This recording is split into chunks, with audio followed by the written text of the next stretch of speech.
right, what's going on, UBA? This is the voice of choice, Sean Faison, and do not adjust your screens. Yes, you are hearing me again. Yes, I am in the same place here in Sportsman Bowl, Schenectady, New York, upstate, all the way up.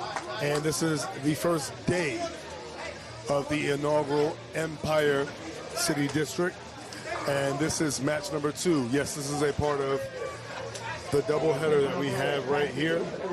We want to thank everyone that took their time to join us. And those who joined us earlier, we got a chance to see Area 518 versus Devil's Rejects, and Area 518 had an impressive, dare I say, extremely impressive victory against Devil's Rejects, a near 840-point victory. Yes, that's right, 800 pins. And we are looking to see a lot of pins fly, because now we are looking at one of the newer teams that were formed ever since the formation of this division, Beast Mode, against a team that has been a part of the original Metro North Division, which is now split into 2, and we'll hear more about that. And they are The Royalty. The Royalty coming from all the way up in Albany.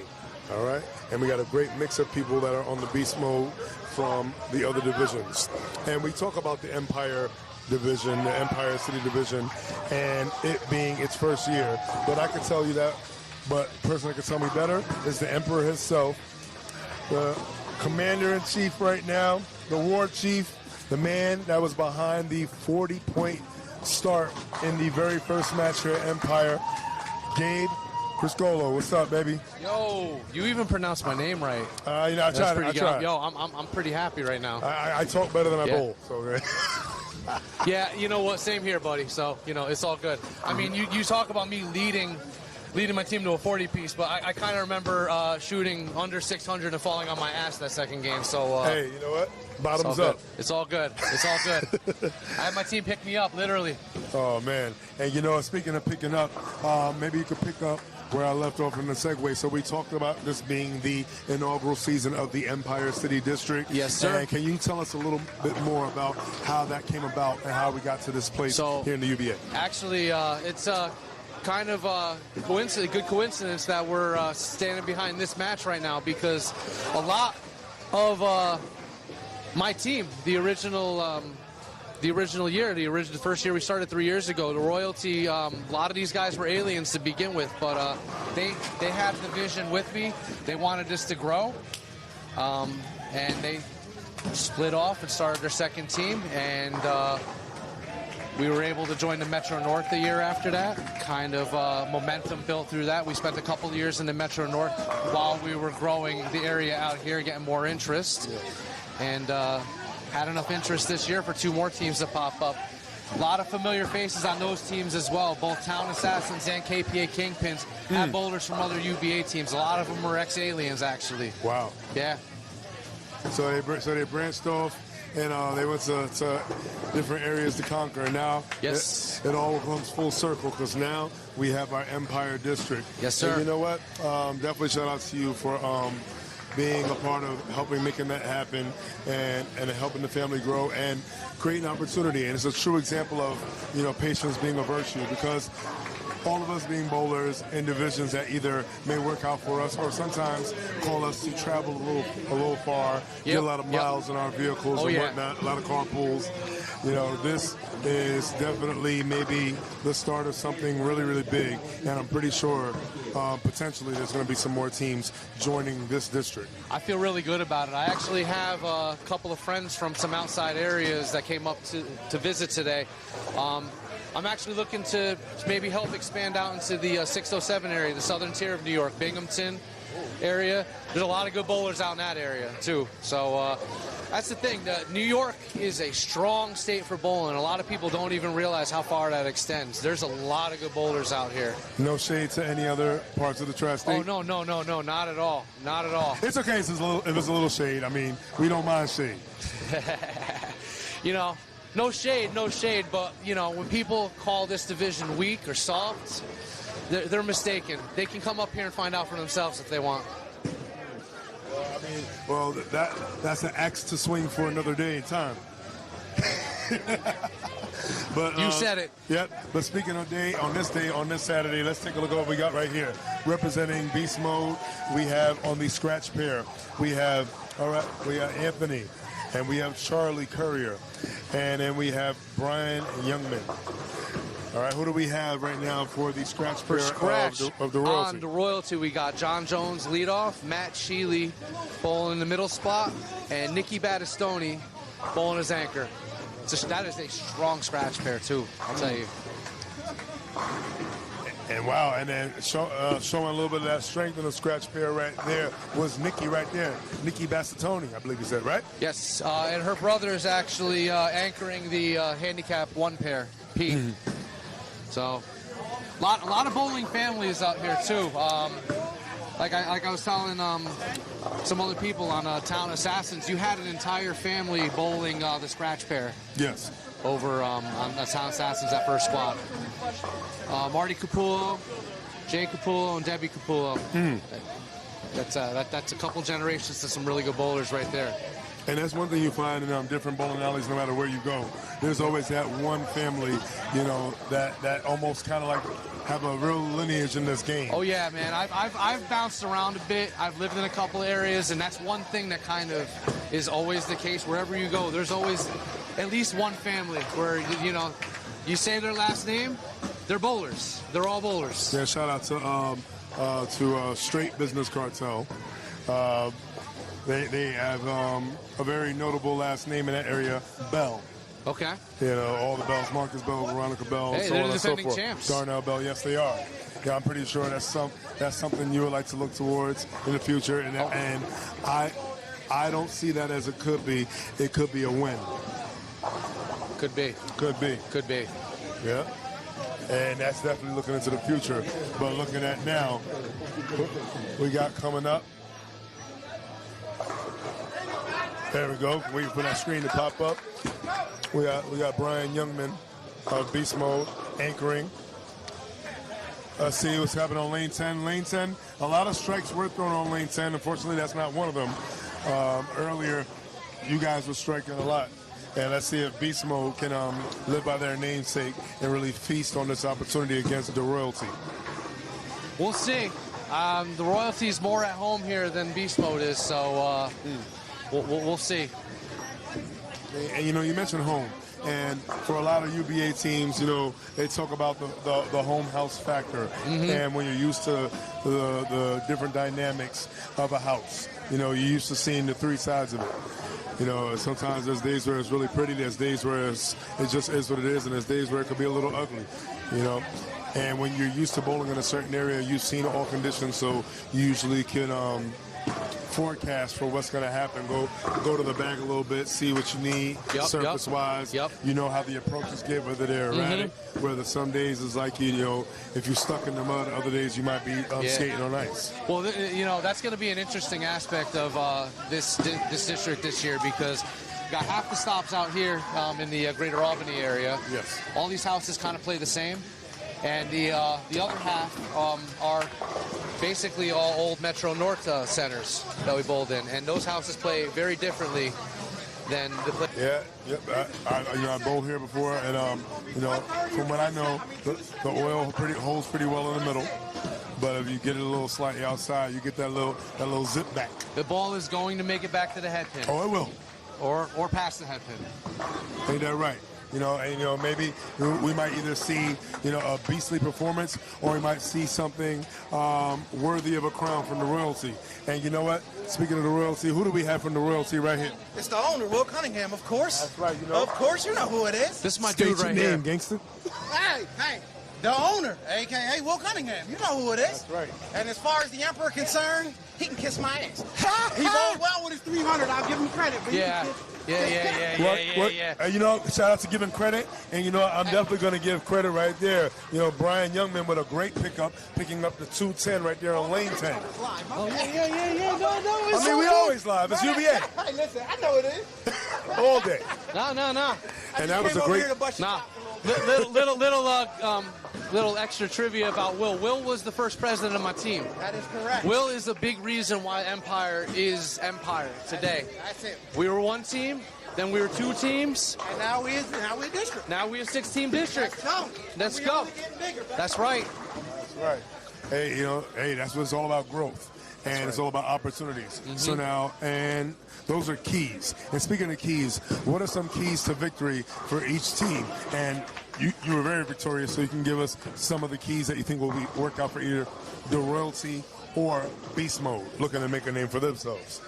I think that like we talked about that first match, handicap is going to be important. It's probably going to be the difference of it's going to be the 10-point difference in this match, I think. You know what? You're right.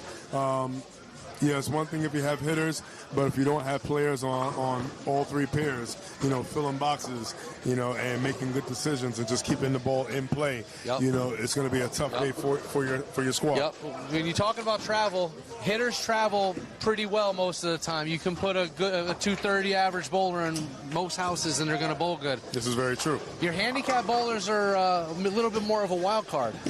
So it might just come down to who's more consistently into the pocket. It might come down to who carries better. It might come down to who picks up their spares. Well, the handicap pairs are vital. Absolutely vital. Extremely. Let's take a look right here. Who we have right here? We got Matt Shealy coming up representing the Royalty. He started with 2 in a row. And, getting a little trippy. All right, right there, potential 5-7 leave. And let's see what happens all the way over there. And you mentioned the ball is going to zip back. And we just saw that from Brian. That ball is going, if you get it outside, it will come back. And Shealy actually just had a 300 earlier this week as well. He had one on Wednesday. Yep. At Town Bowling Academy, which is the next house where we will bowl in our next matches at. Awesome. Yeah. All right, shout out to all the bowling alleys in all areas for allowing us to come in. And, whoa, that ball was coming in, but it came in a little too hot. A little too hot to pick up. Yeah, that started hooking off his hand. Yeah, and I don't think he looked comfortable coming out of that shot. I'm pretty sure he's looking to adjust. And speaking of looking to jump on something, that right there was great by Nikki Bassatoni. And Bassatoni on the scratch pair doing what she does. And this is the second match today where we see a fierce female competitor on a scratch pair. That's right. That's right. Could be a cosmic shift right now. Maybe a lot of teams need to start taking notes. You know what? Is that a rare thing to put a girl on a scratch pair in UBA? I don't even know, because my team is stacked with good bowlers of both genders. That's right. That's right. You have a great mix. And we do. And that was not a mix. That was a beastly strike. Flush. That was pretty flush. He struck so loud, he would have thought it was piped in noise. But no, it was not. Right there, Anthony Jeanette right there, really showing us why Beast Mode is on the jersey, and he's trying to strike like it. With the exception of their anchor bowler, they are remaining clean. And the only solace in that is that there's one open also.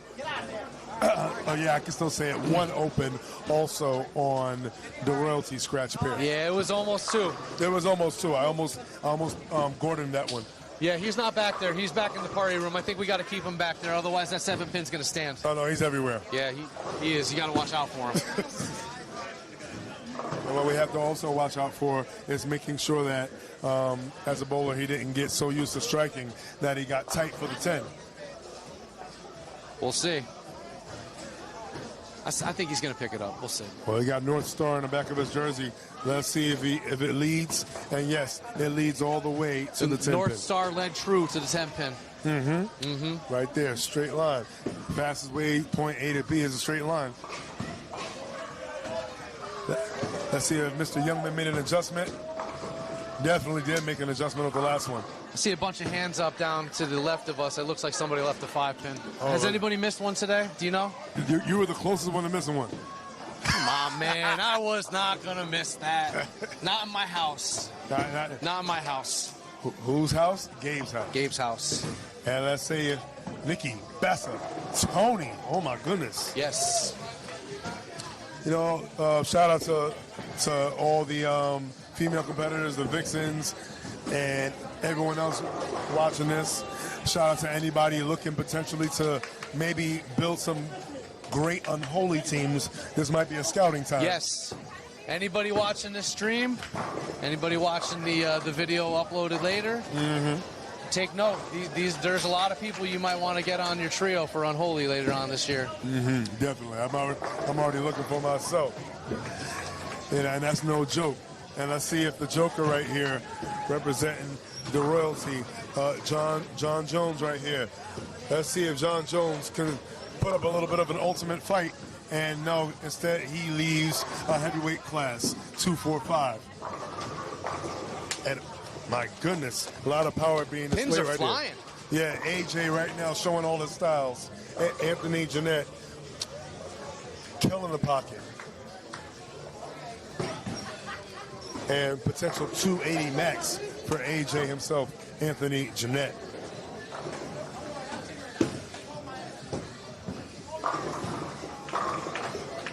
There's already been some high scores pulled during this stop. I think we had an 800 the first match. Wow, we had an 800. Wow. Yeah. The 800 is great. And that 800 is great, but it was an 800 from a team that got 12 points. So just a testament to this is a team thing. Yeah, it doesn't sound soft to me. And right there, great shot right there by the lefty. All right, we got Charlie. What was it? Carrier. So you're a carrier? Courier? Well, I called you carrier the way you carried that. All right.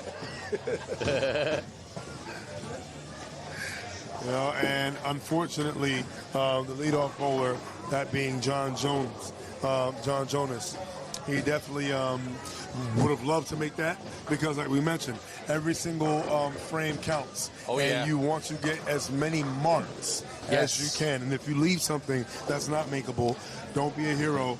Just get the sticks. No.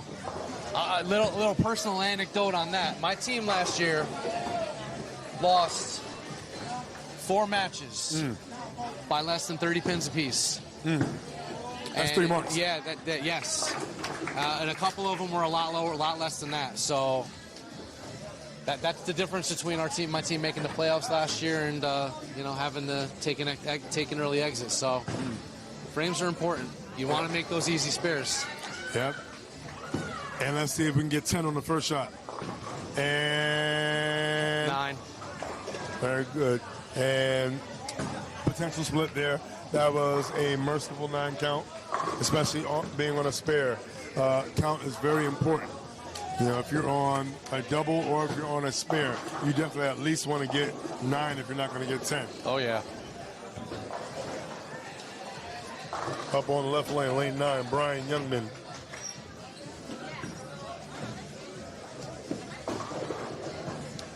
And it gets that ball out a little early and then zipped in just like it did before. I was just about to say, I'm already seeing the balls take off a little bit here. Yes. So. Yeah, and like you said, if you get it out there in the right time, it's a good thing. But if it gets out early, early drift out, early snap through. This house can be a little bit tricky. You know, you think that the move is left, but if you move a little bit too far left and you get the ball right a little bit too early, it's going to take off on you. Wow. And 2 in a possible, but possible is not definite, and that definitely is still standing. So that's his second open for Brian Youngman. And hopefully frustration doesn't set in early because even though the team could be ahead, it is a marathon, not a sprint. You still got to make it there. And if you're going to go for something, go for it now. And if you're going to potentially lose, you don't want to lose by much.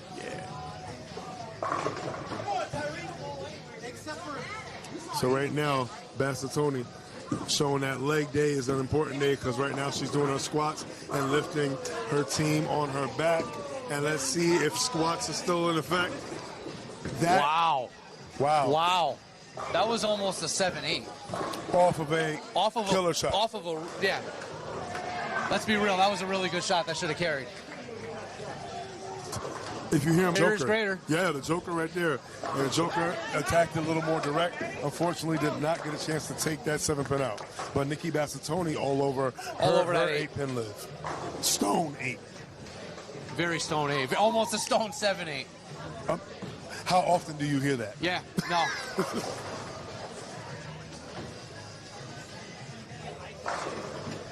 Bowling's funny like that, though. You throw a shot like that, it doesn't carry. You throw a worse shot, eventually later on, you're going to knock all 10 down. So sometimes you throw it, it doesn't go, but sometimes you say screw it and you do it. You are a poet, my friend. Well, not many people know it. And I know that was another killer shot. And now well, that might have been a ringing 10. He pocketed in good time. He has enough speed where he unless he misses inside, he's not going to miss his spot. He keeps the ball in play always. Ooh, and that ball took a long trip. Good thing that ball was indecisive because it looked like it was going to take a little sharp turn or even a slight turn. Like you said, he throws it hard enough to get it to it not. Yep. Yeah, the Joker right there definitely threw it hard enough to kick out the 7 and the 10.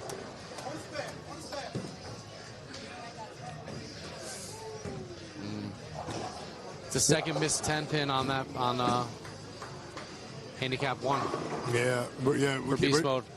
Yeah, we're definitely going to take a look at those handicap pairs right after we finish with all this scratch action. Yeah. But like you mentioned, missed pairs, that's one thing. And the same way that you looked over at the other pair, even though we're focused here, that speaks to the participants in the match. Yes, you may be bowling on your pair, but you're also wondering, hey, in the midst of me putting this work in, just like Nikki put in work and got the mix to make up for what she should have had before. She should be, in all fairness, on 6 in a row. She should. But back to what I was saying before. You put in work. You do well on your pair. And then potentially you look over. And then you see your other pairs struggling. So now it's almost like you putting something in the bank just in case one of the teams have well, no pun intended, they have a slip and fall. Woo! Wish we would have saw that one on camera. Anyway. Yeah. Currently not focusing on handicap 1, but that was amazing. That was pretty amazing. What was that? That was the 1, 3, 5, 6. He chopped the 3-5 out of it. He chopped the 3-5. That looked like a candle pin shot. Oh my goodness. Hey, either side. All right. Well, I've just been given a job. Oh man, and speaking of doing a job, the head pin did the job of taking out the 2 and the 8, and we almost had a 2-8-10 leave. Ooh. And that's what beastly power will get you if you're on beast mode. Apparently. I am going to put down a mic for a second to enter handicaps for my team because I was just handed my sheet by my DM, so I shall return. That heavy is the head of the Emperor, and keep wearing that crown, brother. And the North Star, oh my goodness. Well, that ball went very, very high to the face, but similar to what we just saw right there from AJ, mercifully not a split. And he takes advantage of that opportunity and covers his 10 pin. Speed and power is what you're seeing on display on that side. And they say styles makes fights. So you're seeing a lot of mix of different styles, different kind of roles, different ways of getting the results that they're used to getting. Let's see what the North Star got cooking up here. Matt Shealy, rather. Matt Shealy. We saw John Jones before. And Matt Shealy right now just keeping it chill, making his spares. And on the left side, we got Charlie Courier, but I called him Carrier, but that wasn't carry, that was buried. Courier right there, giving a couple of CCs like his initials of striking power.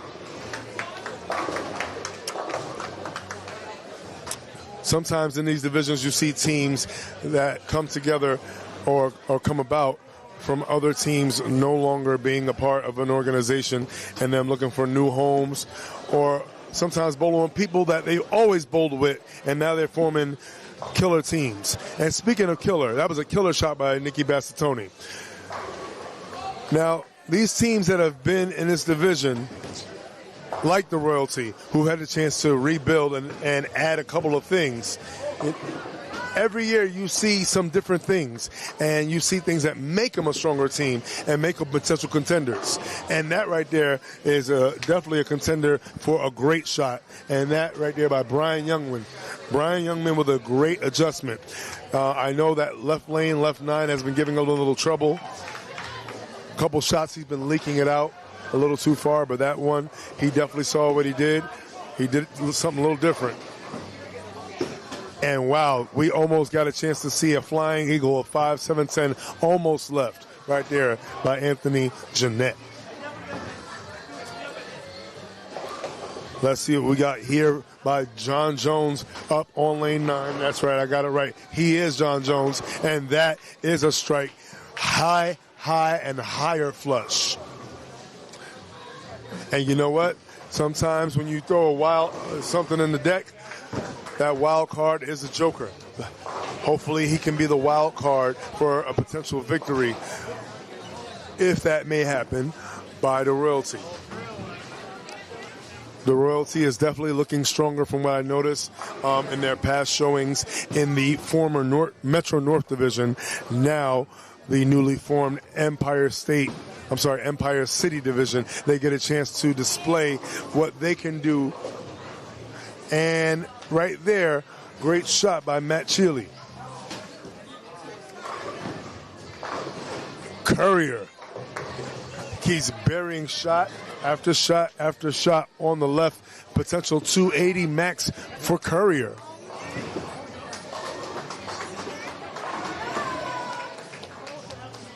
Based on the work they're putting in right now on their scratch pair, they're laying a foundation potentially for a really good victory. We already had a 40-point victory, as I mentioned earlier before, by Area 518. Let's see if we can get another big victory on camera today. These teams already bowled earlier, and some teams, when they have double headers in the divisions that do host double headers, they have a choice. They can either go with, and speaking of going with, I think Brian Youngman should keep going with that shot. That was a wonderful shot. Going with same lineups that got you success earlier, but also being that it is the first day, this might be a chance to get a lot of burn for a lot of members of your team. And Nikki Bassatoni, in all honesty, has not missed. Yes, she ended up leaving a stone 8, but she has not missed. And she could potentially not miss all night. We'll see what that's going to look like later on. But she is definitely doing what anchors do, and they hold the team up. And Joker right there with a shot that many would scream hold up to. And that 7 count does hurt the count. He was on a double going into the 9th frame. And a 7 count right there definitely alters what is count potentially. Good breaks, really good breaks for Anthony Jeanette. But that's what I talked about, keeping the ball in play. And you'll have, for the most part, a good day. Great spare conversion by the Joker himself, John Jones.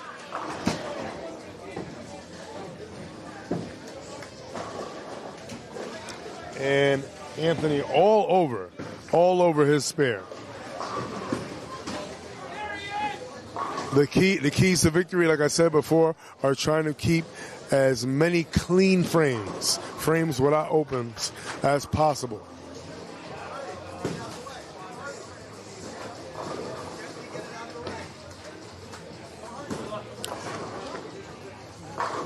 And Matt Chile right there, the North Star, trying to make sure that his other games will be looking up.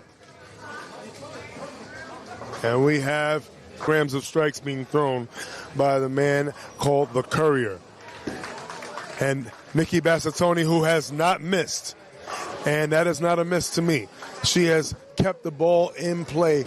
And she will hit the pocket 30 times today. Yep, there you go. I agree. Based on what I'm seeing, it is my first time getting a chance to see her. And great adjustment right there. And last time I bowled with her, she told me I could flat 10 all day if I'm just looking at the pocket. And you know what? Keeping it in play. And that's the mentality you want. You know what? Shoot for the strike, hope for the carry. Exactly.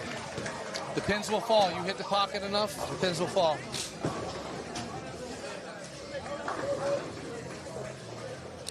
So waiting for the screen to clear up, and let's see exactly what we're working on in terms of score.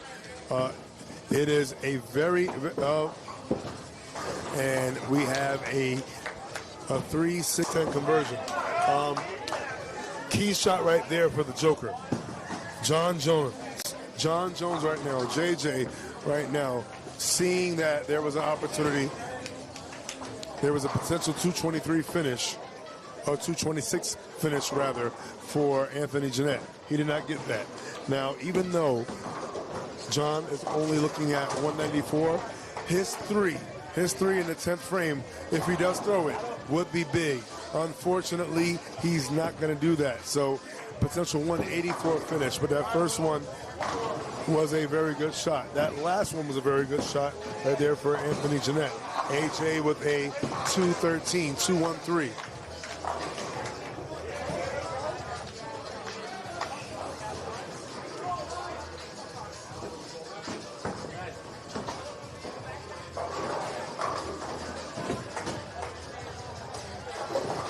Jones up. All right, Jones all over the double wood conversion. Converts to 2-8. No problem. Finishes with a 184. So 184 for John Jones. 213 for Anthony Jeanette.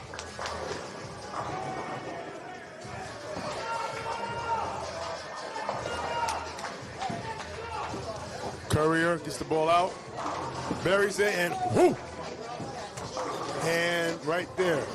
Message received. On the road to 280 is Charlie Courier. He said, make sure I get that right. And you know what? Not taking his foot off the gas is Matt Sheely.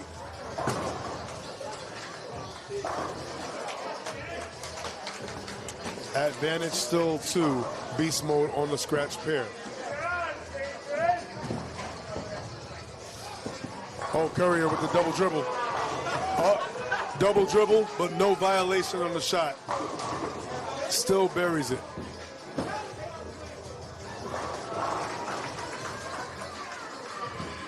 Let's see if we can match. North Star looking to match. That ball traveled out. Got a 9 count. So no split.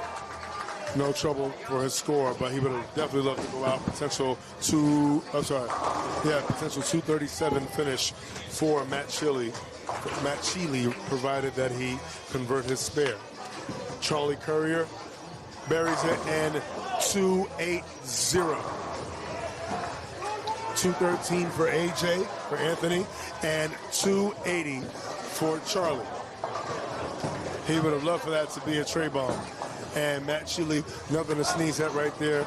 Good score as well, 237, but 280 is going to be more than that. So we have 213 and 280 so far bowled on the scratch pair. And we have Brian Youngman.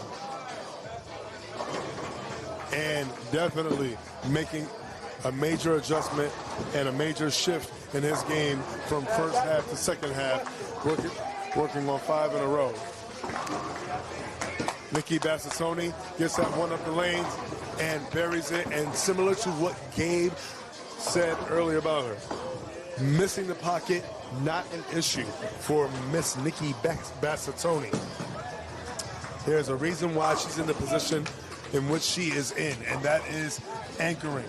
And her average does not lie. 242 is what is on paper. Is that what we got her in at? 242? That's what we got, 242. Okay, I mean, that's about right. Yeah, that's hey, big shooters do big things. Yes. And you know what? All respect to Brian Youngman for holding up his end of the bargain. Dude, she is a sniper. Yes, she is. We had 2 potential 300, had 2 opens, but for opens to still get that 220. Definitely, nothing to blink at and not respect. That's just typical scratch pair stuff right there, man. That's right. 257 for Nikki Bassatoni. And the story for these scratch pairs right now is... So what I'm seeing is that 280 was the difference maker. Yes, it was. In that game right there. Because it was tight. Oh, yes. So the royalty right there with... the royalty was 678, 719 right there for beast mode.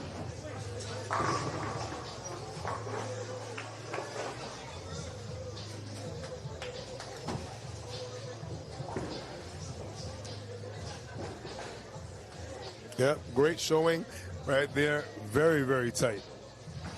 That was extremely tight. So right now, slight advantage. Hi. Dajobu. And Yo, Hasanoru. And you know what? Shout out to everybody watching us here in Schenectady, New York, here at Sportsman's Bowl. And we're going to definitely check out Handicap number 2 and see what we got over there. And shout out to both teams right now, Beast Mode versus the Royalty. And representing Handicap 2 for Beast Mode, we have Lisa Courier. Oh, we got another Courier in the house. All right. And we have John, I'll say, is that for Carrillo? For Carrillo. That sounds right.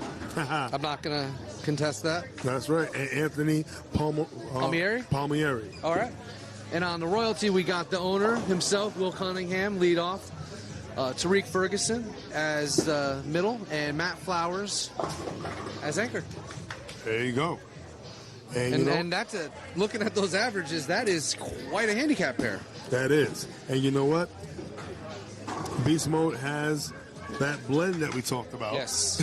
we've been talking about that. So yes. For anybody that isn't following along on the paper, the Royalty has a total of 32 pins between their 3 bowlers and 69 from Beast Mode, so a little bit more than double. So the Royalty decided to go with a 233, a 225, and a 214 on Handicap 2.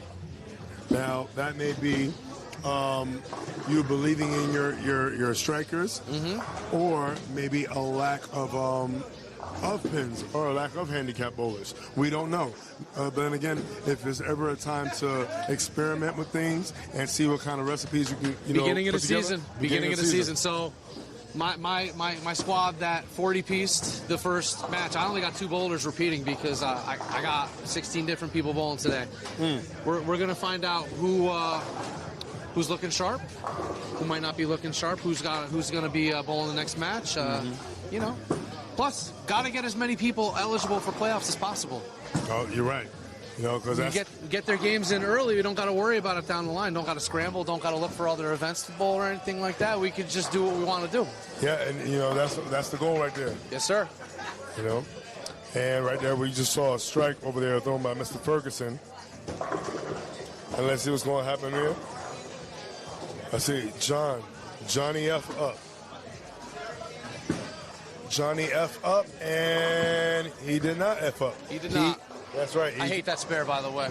You know what? That is a very choppy, chop spare right there. And it gets worse once you get the 9 pin behind there. Oh yeah. Oh, that's a hard one. I hate that one. Ooh, a rare missed 10 pin by Nicky Battistoni. Oh, and well, let's see if that 10 pin spare died, just so that his 10 spare miss could potentially live. So we saw right there from Matthew Flowers Jr. I don't know, man. Sometimes I feel like the 10 pin is contagious. Oh, great shot right there by Anthony Palmieri. And Flowers up. And it holds on just for one more roll, and it takes out the 10 pin. I'm gonna say at our further south stops, the ones that are in the old Metro North area, I don't think that stays on. I think that goes right in the gutter. Yeah. Yeah. Yeah, and it's all about knowing how a house plays. Yes. Yes. Knowing what you're working with and being able to adjust. Yeah. Shout out to I saw a lot of people hook past 10 pins that first quad just because. They didn't know what to expect. And all I saw right there was all 10 pins being blown back by Lisa Courier. So we have one Courier on the left side of the lane, and now we got a Courier that can kill it from the right side of the lane. That's a good 1-2 punch right there. And owner answers back with his own strike. That's right, Mr. Cunningham. All right, Mr. Cunningham. All right. So, Mr. Cunningham, if I could ask you a question. So, we've seen the team, go through its build-up stage, and from what I can see, you guys are like a much different team than I've seen. So, can you tell us a little bit about what came about in you you know, getting all the hammers, the nails, the boards, and everything, and building this house that is the royalty. And are we going to add any more rooms to it? So it starts off with the owner, and sometimes the owner need to grow a little bit. I made some coaching mistakes very early on. My team helped me through it.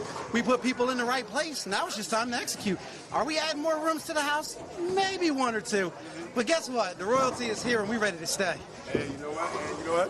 If it build a big enough house, get a backyard, and maybe y'all be barbecuing for Battle Bowl. You know it. That's the plan. I told Gabe when we first started. He said, we'll see y'all during the season. I told him, I said, you think it's small talk. We'll see y'all at that battle. We'll see y'all at Battle Bowl. Hey, we coming. That would be nice if both of us from this tiny, small, soft, weak division made it all the way to Battle Bowl. Let's talk about how everybody talk about how weak this division is. Yeah, come out here. Right. Facts. Come out here. This Come bowl. division is wide open. Come bowl Let's us. go. Come bowl. Let's go. Who got it? I mean, that sounds like a potential battle to me. I'm just saying. All right. We can pick from all the different teams. We can throw together a crazy, unholy team to beat you. Hey, they don't want it. No, they don't. But we weak. We weak. No. Let them think we weak. Yeah. We weak. That's okay. That's all right. We'll be weak when we see them in battle. We'll be weak when we see them in the playoffs. Yeah. We'll be weak when we see them at the end. We'll see who's weak. We'll see. We'll see. We'll see who's bad. That's it. Who's bad? Listen, no names. Who's bad? I ain't calling nobody out. I'm just saying. No. They said our division is weak, so. Timber. We'll see at Oh, my goodness. the end. Love it, bro. I'm telling you, man. Come see us. That's it. Why I do concur. I concur. The question is, why don't we have more teams in this division? We so weak, but people don't want to travel. If you go travel for 3 points, I wouldn't complain. I mean, if this was a free playoff spot, I'm just saying. why wouldn't you come out here and take it? Some teams said we weak. You know what I think? I think a team might have saw the writing on the wall and was pretty happy that we were leaving. Facts. Well, for now, we're going to bury that hatchet. We'll bury that hatchet. Oh, like I said, man, you are a poet. You have a way with words. Hey, man, listen, man. Sometimes that's how the axe falls. But neither here nor there. We are going to see what's going to happen right here. Flowers, people, that's him. You saw he lost his balance a little bit. Had a little Shawn Michaels moment there. He's a little sticky up there. He's still working on the shoe. He got new shoes. Hey, new shoes. Let me go do this thing. All right, go do your thing. Thank you again for your time, Mr. Cunningham. And so let's look at the story here. So right now, it seems like these teams are pretty evenly matched. And and again, last name may be Courier, but I'm going to say Carrier. And Carriers carry. Very strong down and in shot, great speed, and that was mercifully not a split. And it went from to sugar real quick. Let's see what hashtag owner can do. Oh, that right there. That's just one of those ones, man. And one of them ones. You think it's a good shot, you feel it's a good shot, and then that result, and you're like, maybe the 4, Yep. maybe the 9, but both? But both, really? Yeah, well, Johnny F said F that. I will say, though, this is one of those ones where it's very, very tempting for me to go make the conversion, try to make the conversion, and not go for the count. Let's see what he does. Well, being that this match was really, really tight, you know, they say, scared money don't make money. And, you know, he wasn't scared to almost go for it, but he did it enough to the point where that one stick was not a deciding factor. Yeah. But I'm not going to hook into it. Exactly. Yeah. Right. Anthony Palmieri. And fast 8, really high. Okay. Hey, a lot of carriers out here. And right there, Ferguson right there. That's right. Tyreek Ferguson ripping the rack on that one, burying it. And that's one thing. When you see the bowler across from you, you know, either throw a shot that's not so good or even get robbed, you got to jump on that. Mm-hmm. You know, and even some bowlers will look at a split being thrown and they're like, oh, no, I'm not going to throw. And That's good. That's one way to think about it. Or you could jump on that and just show them, hey, this is how you do it. So I got a philosophy about that one. I actually disagree with a couple people on my team about this who are a little more superstitious and won't throw when there's a split up. I want to throw a strike when that split's facing. I agree. I want them to know that split was bad. And I want to jump on it, like you said, take advantage of it. They threw a split. They're already demoralized a little bit. You throw a strike up against that? Yeah. Another nail. Yeah, body language is always big, and we saw the body language right there on Matthew Flowers Jr. He did not like the way he came out of that shot. And I noticed that he's having a little bit of trouble with his balance towards the finish of a shot. You know, mechanically, you lean to the right, you pull to the left. Yep. And that's what happened on this last 10-pin attempt. You know, it's all about drive, and let's see if the spare ball drives to its destination and makes an adjustment off of its own footing. And great pickup, and that was a good pickup not only for score but also for morale. Because it's one thing when you miss a one-pin spare, but when you start missing spares, you know, in succession. Yes. It doesn't matter what they are, whether you really feel like the train is coming off the rails pretty quick, yeah. And you start getting desperate, you start getting frustrated. It just makes you shoot. It makes you throw bad shots. Yeah, and then you start feeling like a pirate trying to save your sunken chest. Yep. And Courier didn't. Wait a minute. You know what? Getting out of a lot of trouble based on her entry power. Throws it hard enough that you can break that up. Yeah. Yeah. And the owner owned that shot right there.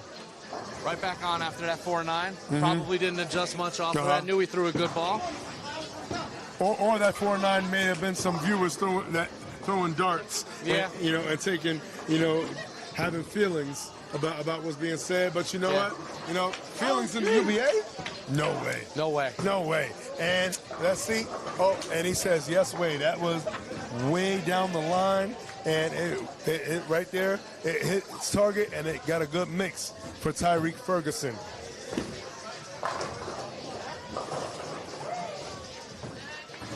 Let's see what's going to happen right now. We have Mr.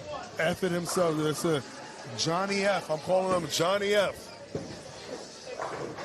Oh, tripping out. Trip the 10. Tripping out the OG Josh Malik. Tripping out the 8-10. What up, Josh?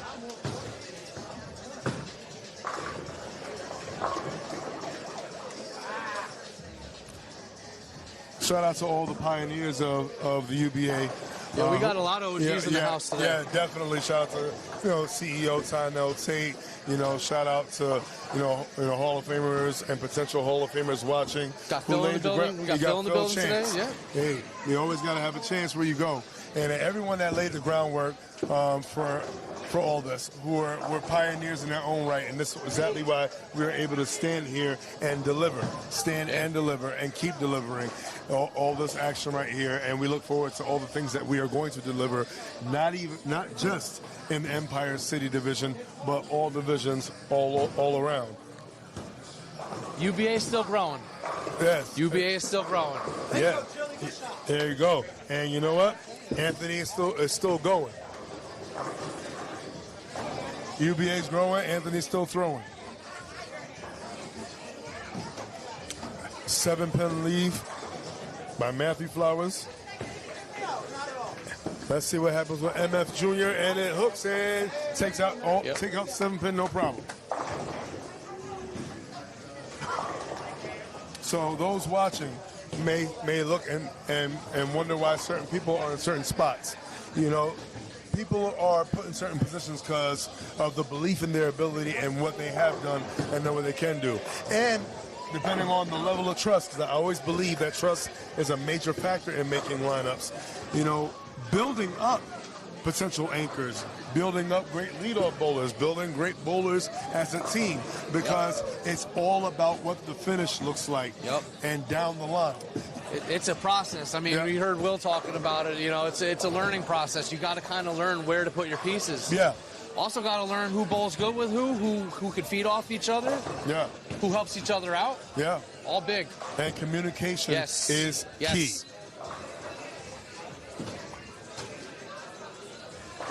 And I like the adjustment that the owner himself did there.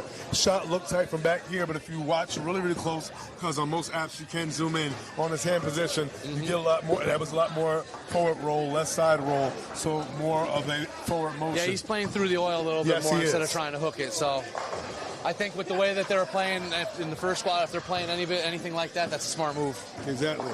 You got to shop what's in store. Yep. And right now he knew that oil was for sale. And he bought big. And he bought bulk on that shot.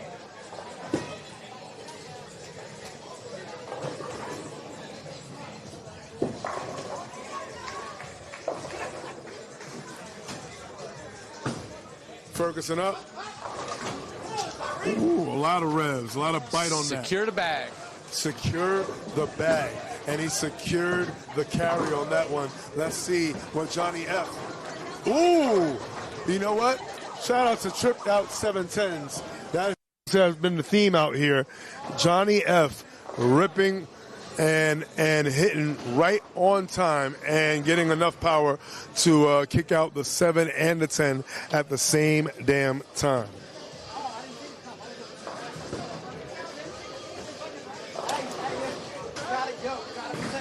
Right now, Cunningham and Ferguson laying some groundwork, and they're hoping that whatever music they're playing, that Matthew Flowers can find the right steps. And I think, and as they say in the bowling world, he didn't get stuck there. One in a row. Shout out to Dora Carson watching. They are hard to come by. Yo, Matt. I was saying they keep playing the right song. They're waiting for you to dance. Way to get on there.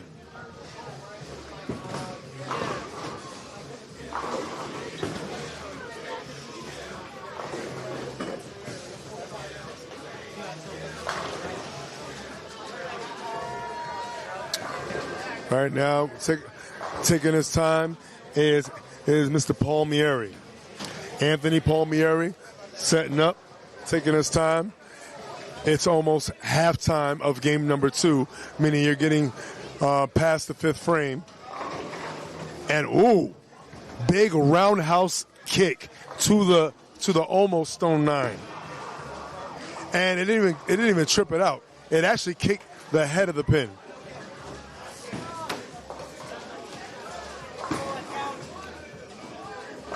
And Courier right there buried that.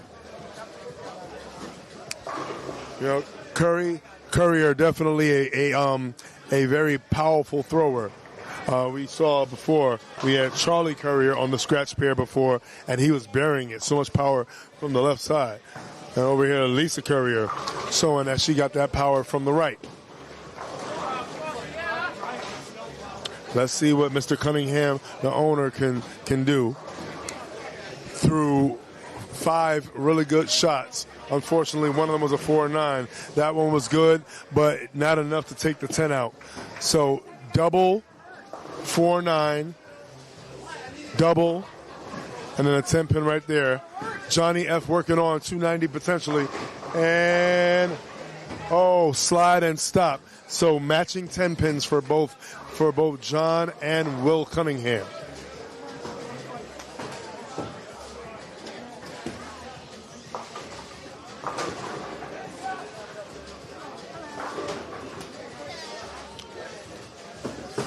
All right, Cunningham going to old reliable, the spare ball. Let's see what Johnny F. going to do. Johnny F. Oh, whoa! I guess the F in Johnny F. is for fingers, because that was a lot of fingers. A last-minute unexpected turn right there, and may have just given a little breath of fresh air for the royalty.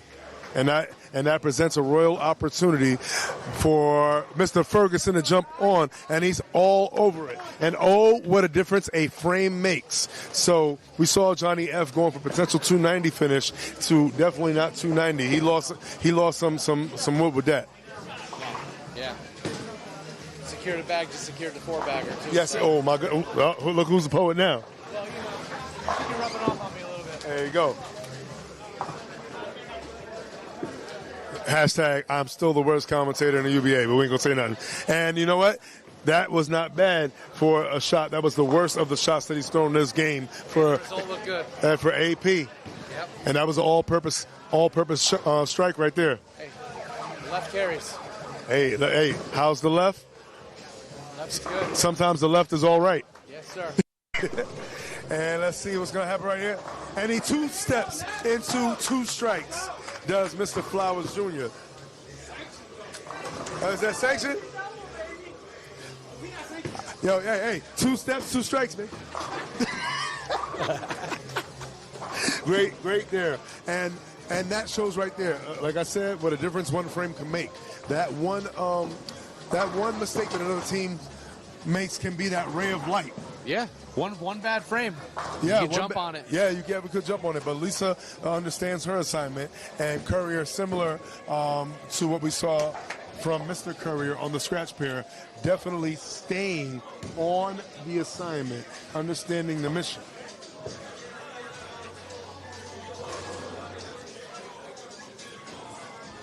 Mr. Cunningham looking more comfortable with each shot that he throws, and definitely with more shots and more strikes that his team throws together. He feeds off his team's energy. He really does. Energy is big. Yes. Johnny F. And, well, he gets a redo. He gets a redo at a 10 pin. You know what they say, your ball will be right back. Yes, he is. You know, right after this ball return does what it's supposed to do. And let's see if Mr. Ferguson does what he's supposed to do. And, he's dialing him up. And you know what? Shout out to the owner taking his ego out of it, not being an anchor. Not only is he lead off, he's leading by example with each shot. Yes, sir. And he tries a different spare ball, and that takes a turn too. And I said the F in Johnny F apparently is for Johnny Fingers, because every single shot that he throws at the 10 pin, no matter how much speed he's putting on it, is still taking a sharp turn. And that's 2 missed 10 pins. So now, psyche-wise, you're throwing a lot of strikes. You're almost potentially 290. Now you just flagged 2 10 pins. And now everything is shifted. What runs through your mind as a bowler? Well, you ask, do I need to adjust or did I throw it bad? And then you got to have the good presence of mind to know what you did, to be able to read the lane and kind of know what to do. You know? Do I need to move my feet? Yeah. Do I need to creep maybe a little bit up or back on the approach? Or do I need to throw it harder or softer? You can't spend too much time thinking about it, though. Yeah. So you almost have to have the memory of a goldfish. Yes. One frame at a time.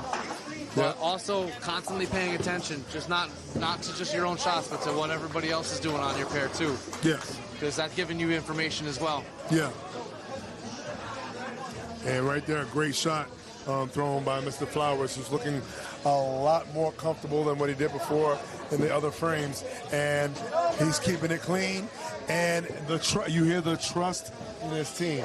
You know, some people will see their teammates, you know, having a struggle, and then once you see their body language and once you start seeing their face expressions, it can add a lot more weight. And then 3-on-3 can quickly become 4-on-2. Yes. Or 5-on-2 if you count the lanes. Oh, yeah. You know your team's got your back, and they can hold you up when you need to. You can get back on and do the work. Yep, you need them to be there like good neighbors. Right. And let's see if a strike is there for Lisa Courier. And you know what? I think there was lasers. I think there was 11 pins there, and I think she still knocked all of them back. Oh yeah, throwing lasers. You know, that was a pretty strong shot right there by Courier. Let's see if the owner can keep his foot on the gas pedal. He did not like that. He didn't like it, but mercifully was not a split. It could have been a lot worse. Left him something makeable. Just make it, move on. Speaking of making, if we see a 10-pin here, will we see a 10-pin make?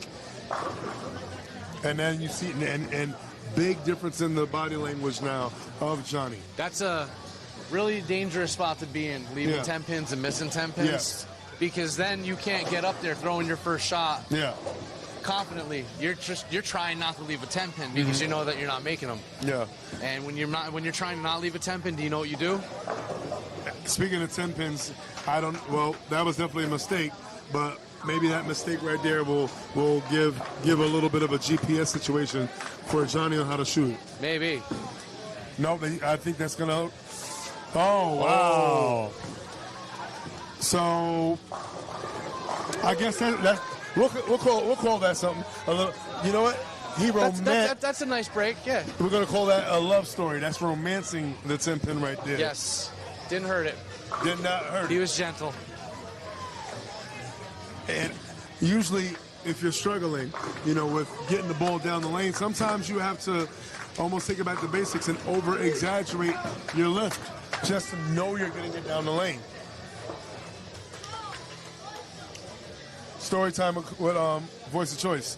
Has nothing to do with the match, but a brief digression, if you will. Okay. Last night, Lee, I left 10 pins. I only made one. Yeah, So it bees like that. It does be like that some nights. And you know what? Sometimes it bees like this where you're looking at 278 like Mr. Palmieri and looking at but now can't see. And right there through the face goes Palmieri. A lot of philanthropy being on display right here. Yep. Philanthropic, to say the least, on both teams' end.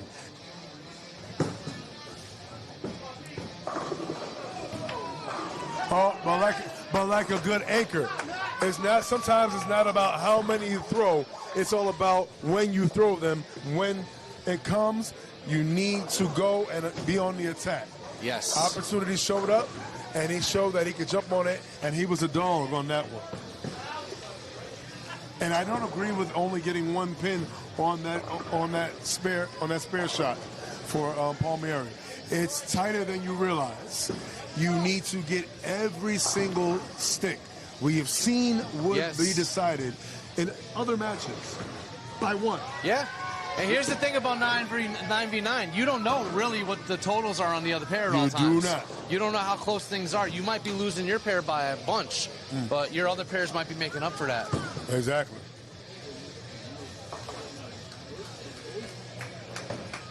All right.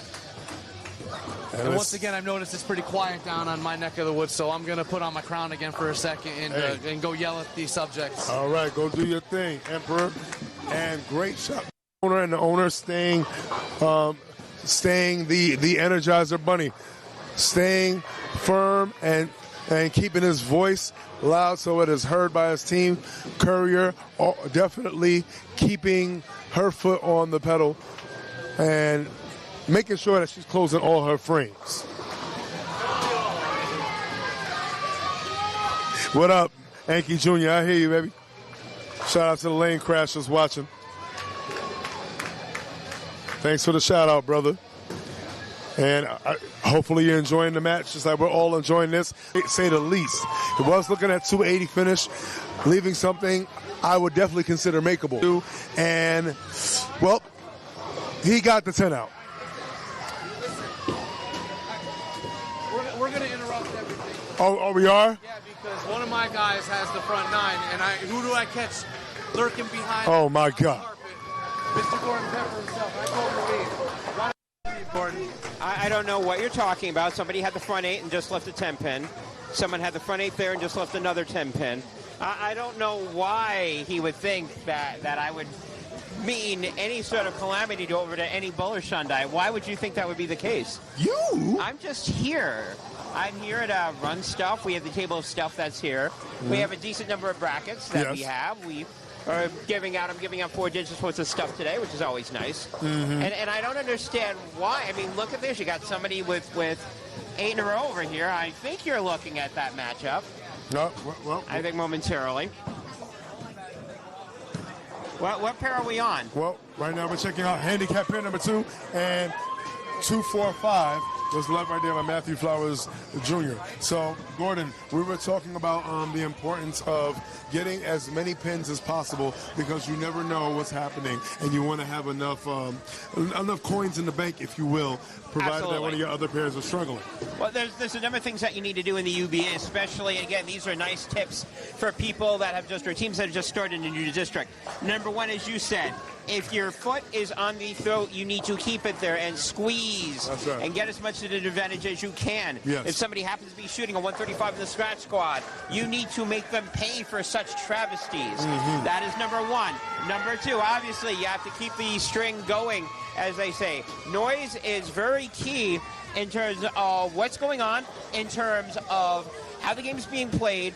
In this case, I'm sure that you saw this in the previous matchup. Congratulations to Area 51-8 with a 40-piece earlier. So you have that action going on. You got to keep the pressure on, especially if you're going up against two teams that you think are going to be contending for it. Beast Mode, again, they sort of got, I'm sorry, not Beast Mode, Devil's Rejects, they sort of got caught in there on the first squad. Now all of a sudden, Area 51-8 is trying to get that added to that 40, and maybe somebody that's got the front nine may have something to do with that. Oh, wow. And right now we see an ill-timed split lead for Lisa Courier right there, leaving the 5-7. So you mentioned 40. And now, just to give a little insight, can you tell us a little bit about how the point system works for all those who may be new to UBA? If you're new UBA and if you're new to UBA, if you're a new UBA, so to speak, and if you're not aware of how this works, you get 2 points per game, just in most bowling leagues. Series is 4 points. The important thing is the overall wood. That is 10. That usually decides who wins the match. So in this case, if you're up, you need to be up by more. If you're down, you need to cut the wood down. You do not want to get your Patinsky handed to you on a silver platter at any point. You don't want to get blown out. You don't want to get smushed. You don't want to be down by a lot, because that puts you in a hole that could be too big for you to get out of. Yep. And that's right. You know, you never want to dig a hole. And let's see what happens right there. The owner right there. And that spare was harder to pick up, you know, than it is to leave. Yeah, but he definitely covered it. He covered it. However, the problem is that his anchor's gotten open. And even though the other team is on spares, spares always beat opens last time I conducted my USBC opening the rule book. So therefore, you've got to think right now that Beast Mode does have the advantage in this game going in. If you look at the total wood, they have, at this case, and this pair, the advantage. Looking over at the other squads, it's pretty close. Oh, very close. Yeah. So you got to get every single pin. I don't see, looking at the wood totals, they all seem pretty close. I don't see much of a blowout in any respect. No, it's in my opinion, tight across the board. Well, right now, with the exception of the scratch pair, who is definitely doing their thing, the royalty is definitely, and I was talking to the owner himself, Will Cunningham. You guys really went into recruitment mode, and you have some pieces, and you have something that should be paid attention to. And I believe we have a front nine situation that was and is no longer. And that would have been a great potential shot out over there. And Ferguson, Tyreek Ferguson, right there with an 8 count. Yes. Might have gotten a little overzealous on that first shot. Johnny F. Oh. You don't want to be doing that. I don't care how much you're up. You don't want to be doing that. Every pin counts. And yeah, maybe it's on the fill, so you go in a little bit light and you clip off something, but that you don't want to do that. No, you definitely don't. Yeah. Why you want to go and do that? You know, seeing a lot of potential high team series that are being thrown out here. A lot of very high scores. And keep in mind, this is the second game of a back-to-back. Yes. So it sort of looks like people have figured out what they did match one. Yeah. And then all of a sudden, and I'll tell you this, the stuff that's been going on, there's a lot more stuff in the second squad than there was the first squad. Oh, indeed. So it's almost sort of like the first squad was, okay, we're going to figure this out, and then the second squad is, ha. Yeah. Now let's do some investing. There you go. You know, that's something about And I think it's a good thing about the very first match being a doubleheader. You know, it's like, you know, going into the gym, doing double sets now to get everything ready. And you know what? That was ready to be a baby split, a 3-10. The 10 pin does fall, makes it a much easier conversion, but he would have definitely liked some strikes to cut down the deficit. All right, I'm going to let you get back to it. I got some scores to announce. I shall be back later. And Gabe is giving me that look, and no, his bowler didn't shoot the 300. And not only did he not shoot the 300, it looks like that bowler is going to lose the game. Oh, wow. And you know what? So I'm going to go away now before Gabe comes back. I'll see you later. Bye. Run while you can, Gordon. I'm running. And speaking of running, the royalty definitely was...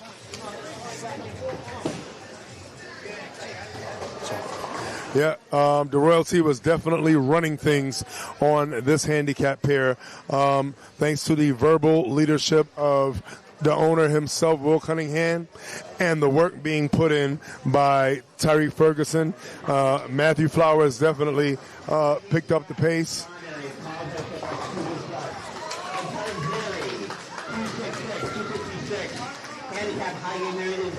And even though that the royalty did not necessarily get the win for this game, they were definitely doing their thing to keep it close.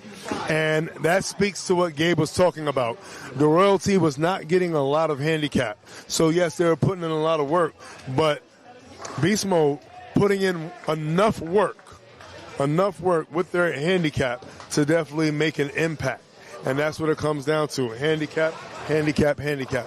And speaking of handicap, we are going to take a look at handicap pair number 1.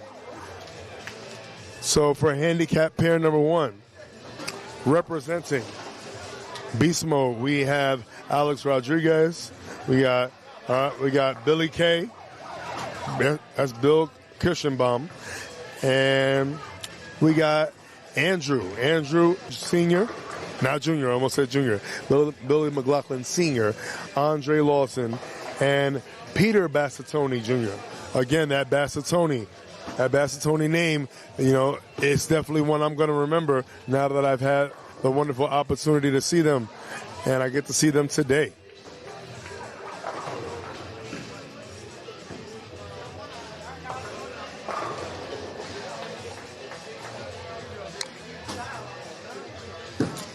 And all over that pair right there was Peter Bassatoni Jr.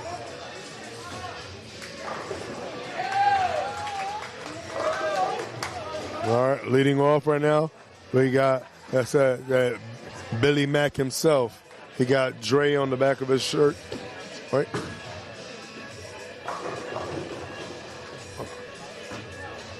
Andre Lawson got Dre on the back of the shirt.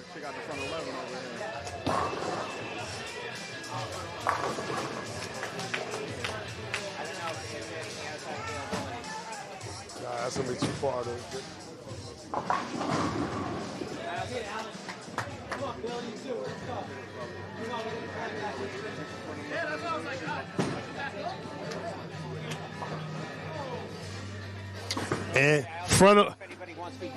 And we got front 11 alert over there on lane. I'm going to stay over here. I'm going to be nice.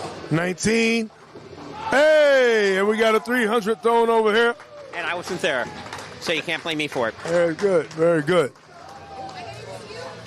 Shout out to 300 being thrown over there on lane number 19. Great accomplishment already.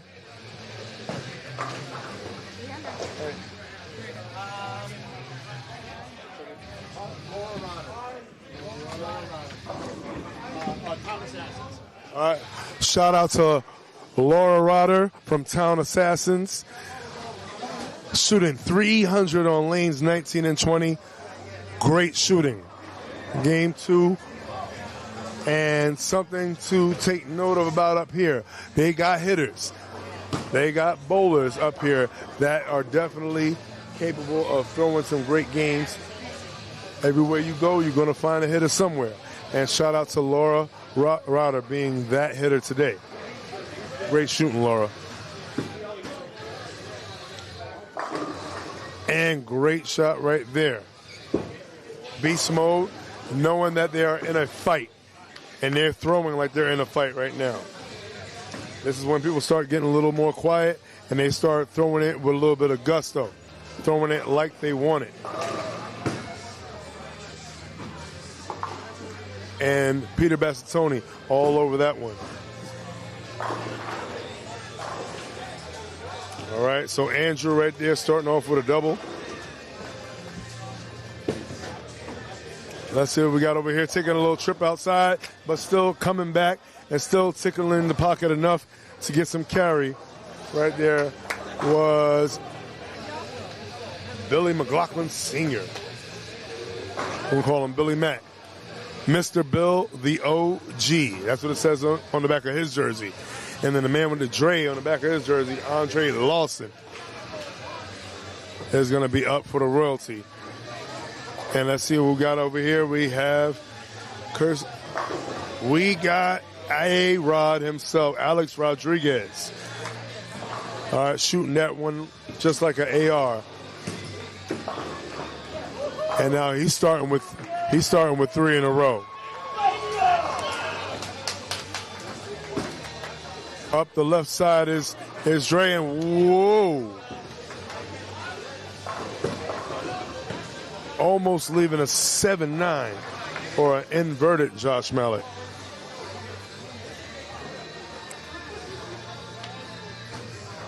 Yeah.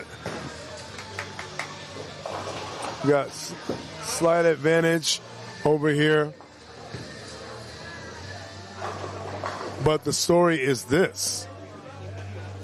There is a big difference overall in wood, and that is thanks to handicap pair number 1. Handicap pair number 1 is definitely the catalyst for what the royalty is doing. Great spare conversion right there by Andre Lawson.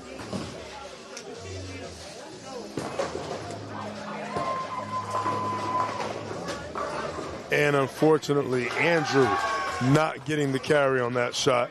That would have made 3 in a row for Andrew.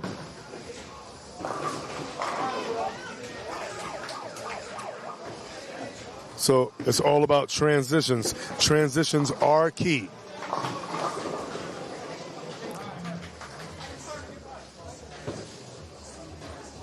Bassatoni. So here's an interesting thing. We have 3 lefties on a pair.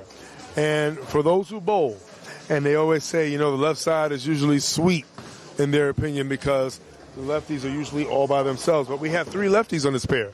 So now we have the situation of lefties creating carry down for other lefties. So now you may see more 7-pin leaves in the 3rd game with that transition. So it's actually, for all intents and purposes, should have been a very even match over here.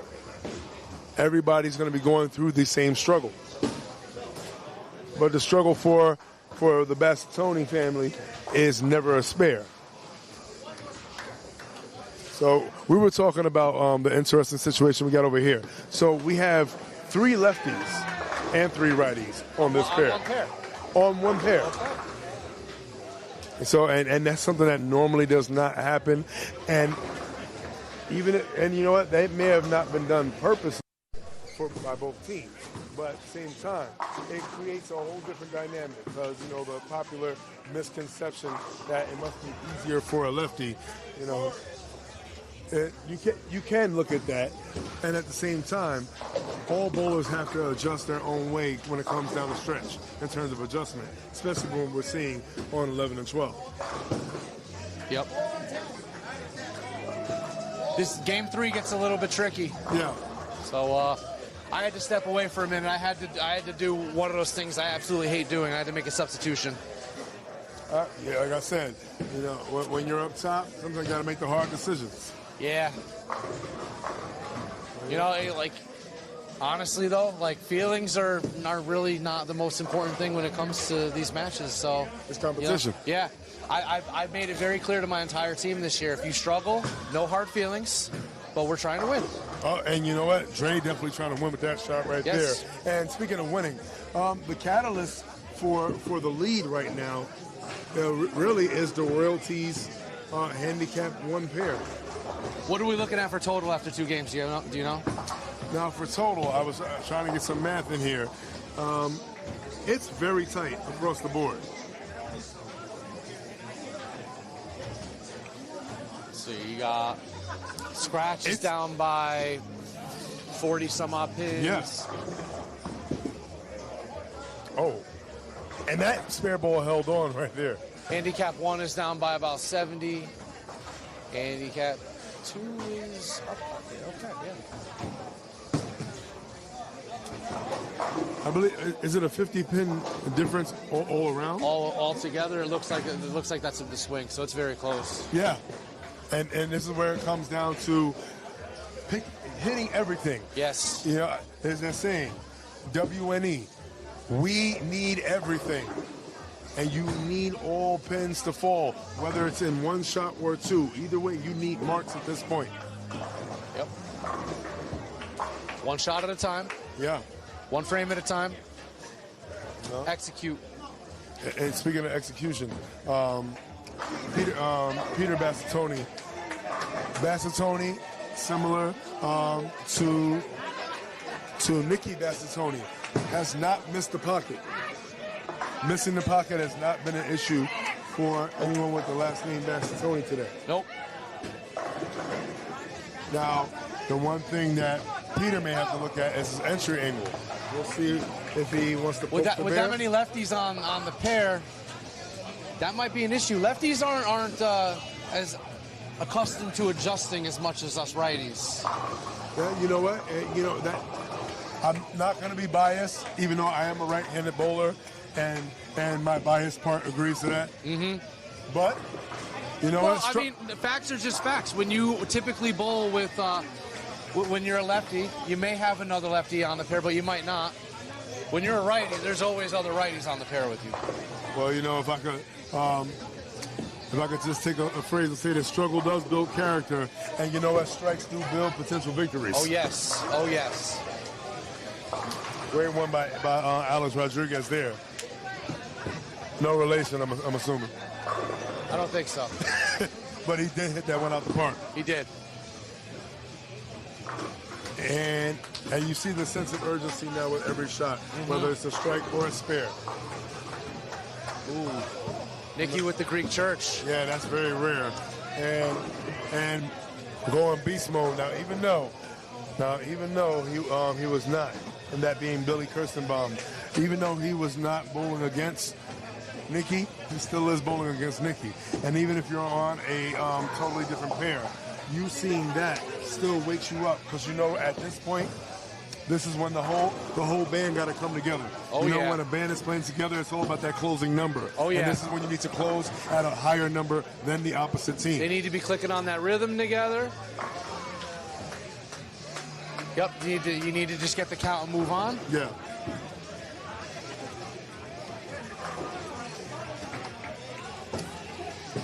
Andrew up. Oh, yeah, he buried that. He gave that one everything because he knows they need everything. Every single frame is important at this point, yeah. Isn't that how Game 3s are in season tour matches, though? Yeah, Game 3s feel like Game 7s. Oh, yeah. That 10 points is a big motivator, man. And one thing that always has to remain consistent, keeping that same energy. Oh, yeah. And you know what? The good thing about watching anyone else's body language, especially when you see them sweat, is making it visually noticeable when another team is feeling defeated. Oh. And if you show it, you know, you show that poker face, they're gonna know what you're holding and they're gonna know what you're not holding. And let's see if that shot holds. And yeah, he does take a chance with a little tighter angle change. Yep. He didn't go as wide, maybe a slight hand position change, or maybe no hand position change. A little more loft in the oil. Played it a little bit more in the oil. And take advantage of every opportunity that you have. Yep. Let's see if Bill, the OG, can hop on the strike train here on this frame. And kicks out the 10 late. Those late kicks out, the late kickouts always feel good. Oh, yes, they do. I love seeing a late 10-pin fall.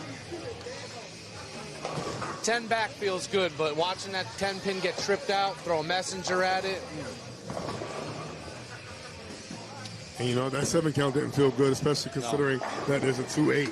So, anything that has to do with double wood or not the easiest spare. Yeah, not the easiest spare. You got to come in at the right angle, or you're going to either wrap it or chop the 2-8 off of it. Yeah, that's a makeable yet missable. Yes. And that right there is not what he wanted to do in the face of that. So that makes you a lot more relaxed shooting your spare. So what do you call that one? Is that's not the Greek church when it's on the left side? That's church Greek. That's church Greek. And in the 8 fall late. All right, what do you do here? You go for count. Go for count? You go for count. Count with speed? Count with speed. Maybe you get lucky and you get 4. Well, let's see if he's not going to get too greedy.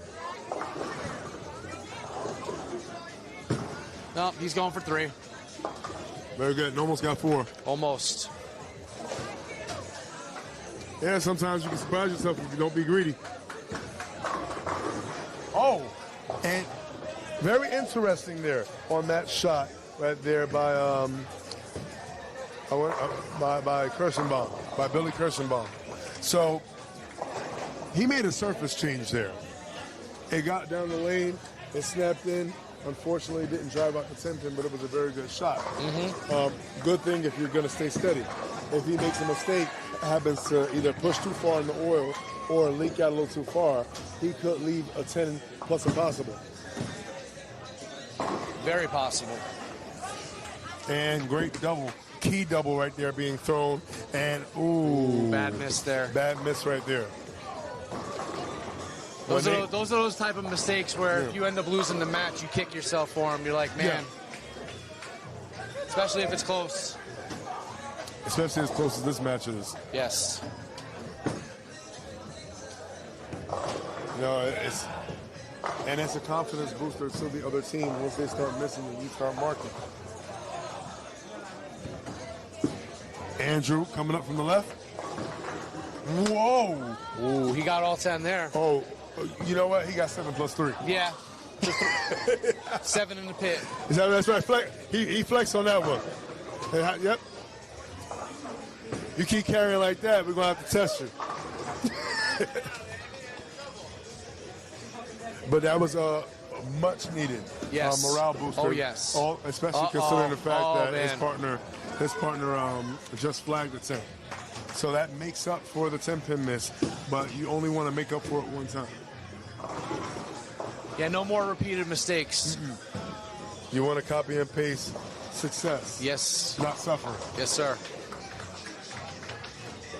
And thankfully, he got a lot of 9 out of that. That was potentially a 6 count, being a Richard Nixon, a big 4, and big 4 no more. Let's see what Dre does on lane number 12, and buries that, makes the adjustment off of leaving that church Greek. What?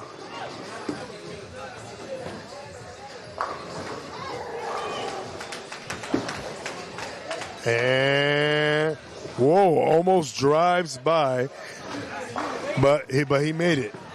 That ball swole up a little bit.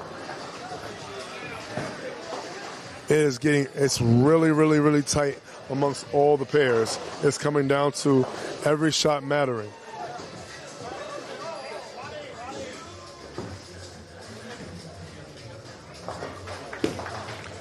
And Bassatoni. Oh, that one. Yeah, he might have poked the bear with that one. He looked to definitely bury it. I would have just gone for the pocket shot myself. But you know what? He is not alone, because he tried to jump on that and he got a little too aggressive, got a little bite, might have wanted that one a little too much. And let's see what happens with Peter Bassatoni Jr. And wow. We almost had a hell of a spare conversion on that one. Let's see what Andrew's going to do. Let's see if Andrew is going to try to go for it all or just go for what he knows he's going to get. And he just gets the 2, and the 2 is just fine.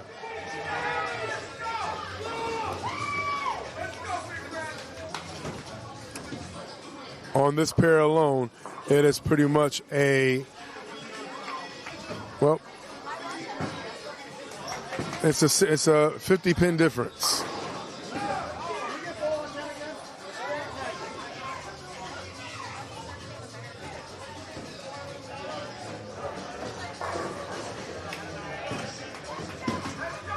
And every shot matters, and big 9 count.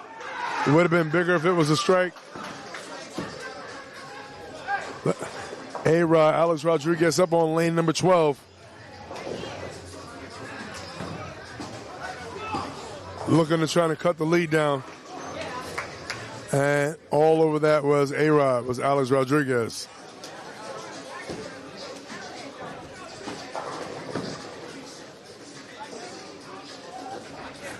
So they are trying to put together frames to try to cut the lead down.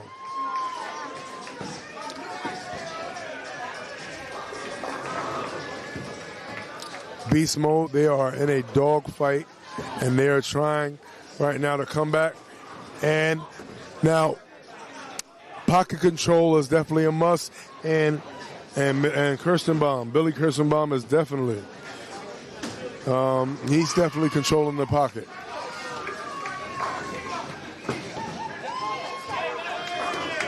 Oh, and big double right there being thrown by Dre. Andre Lawson.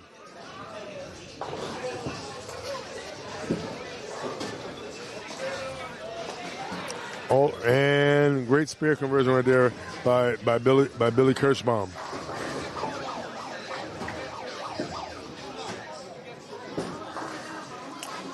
All right, we got Peter Bassatoni Jr. coming off of an open frame, off of a washout being left. And great shot, hits the pocket, unfortunately leaving the 7-pin.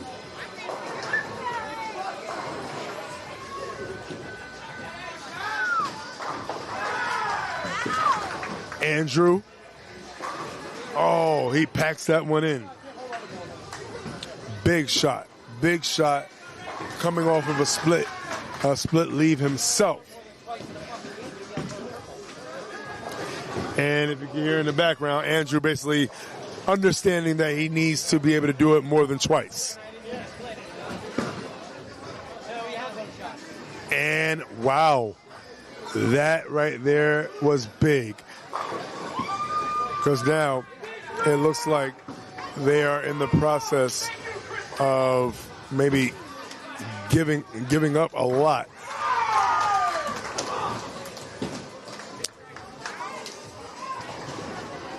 Wow. I don't even know what he tripped out, but everything fell. The Royalty is trying to stay ahead. Beast mode is working. They are fighting from their backs, and they are punching upward, trying to make a major comeback. This is a very, very tight match.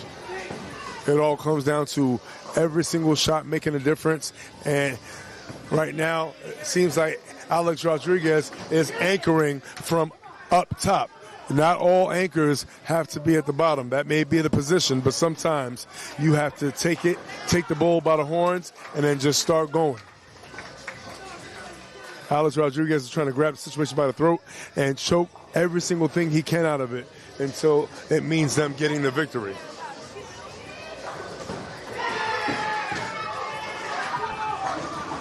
And unfortunate 7-9 leave.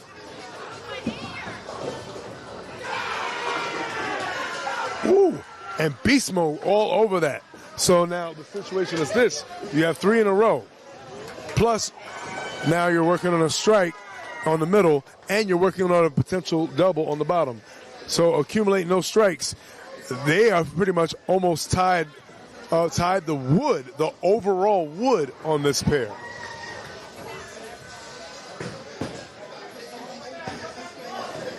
Key word on this pair.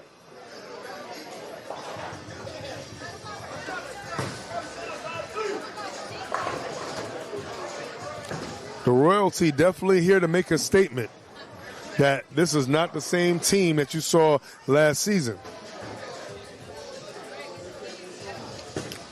Andrew up. And there goes in Andrew fashion, getting those couple doubles a game. He's good at getting the doubles. He's trying to get past 2 in a row. Thank you. Let's see if Bassasoni can bounce back. And he's really trying to negotiate the pocket, but the pins aren't trying to hear it right now. And we could be witnessing a walk down in terms of overall wood on the middle pair. They may have walked down a 100 or so deficit in terms of overall wood alone on this pair. And right now it looks like the Royalty has gone from being the leaders on this pair to now falling behind Beast Mode. And if you watch National Geographic, you know a beast will lie in wait while it's waiting to hunt. And when it hunts, it pounces. And they are pouncing on this opportunity. But you know what? Not for nothing, Billy, whether it's on the left or the right, whether it's tight or light, he's still trying to fight.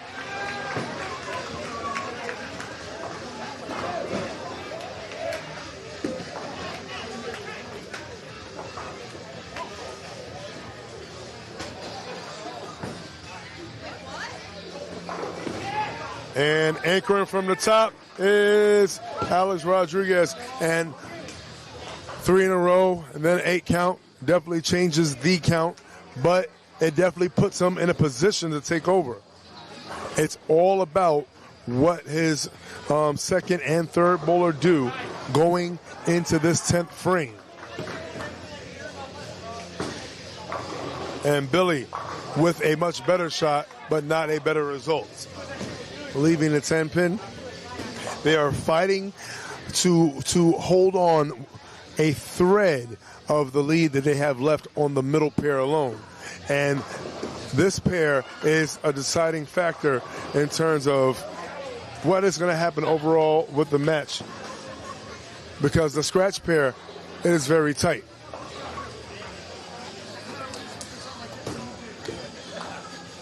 Scratch pair, hell, they're actually keeping it close as well, are Beast Mode. And that spare right there, real big, you need every single pin at this point. Currently 1927 overall wood on the middle pair versus 1874 overall wood for Beast Mode on handicap pair 1. Currently on the scratch pair, we have 1763 overall wood there to 1813 overall wood there. On handicap pair 2, overall wood there for we have 1695 for the Royalty, but 1807 for Beast Mode. So it seems that the handicap pair 2 overall wood right now has now shifted to becoming the overall factor. So at this point, you're going to try to get as many points as possible. And he needed to definitely get all 10, did Bill Kirschbaum.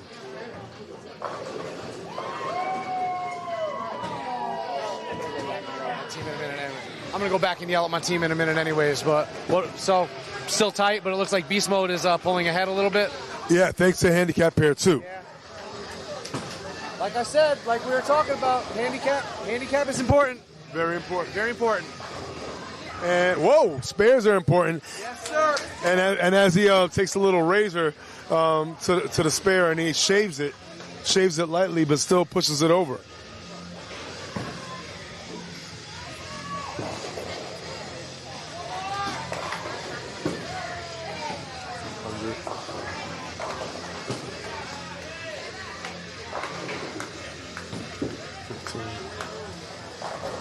And good strike right there. Good finish for both Dre and Billy Kirschbaum. Dre doing his thing for the Royalty, pushing through, getting through all 3 games.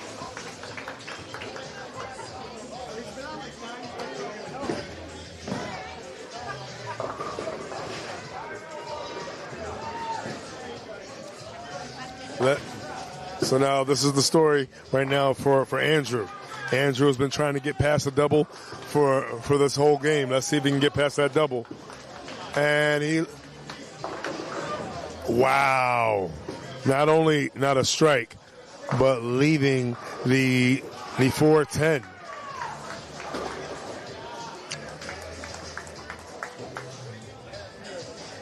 Very inopportune time for that 410. Had a chance to steal the game. One more strike, and they would have been ahead in terms of overall wood.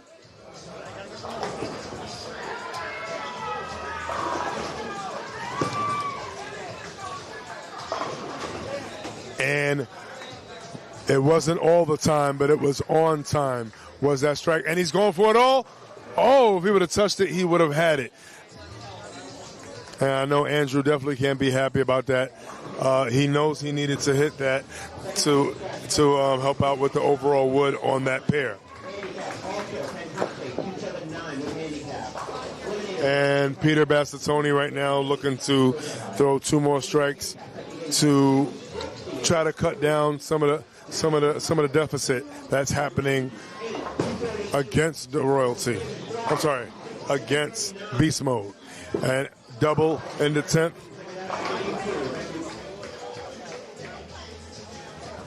And Andrew definitely expressing his frustration, and he realizes what just happened there. Very unfortunate for beast mode on the handicap pair. Handicap number 1, that is.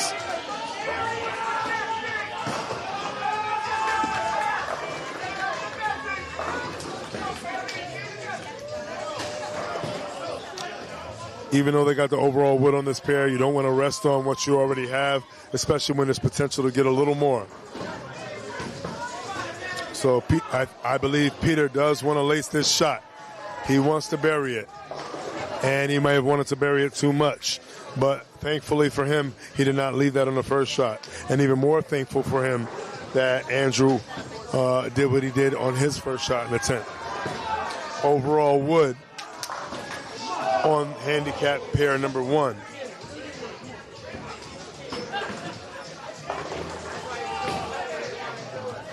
For the royalty, overall handicap 1986.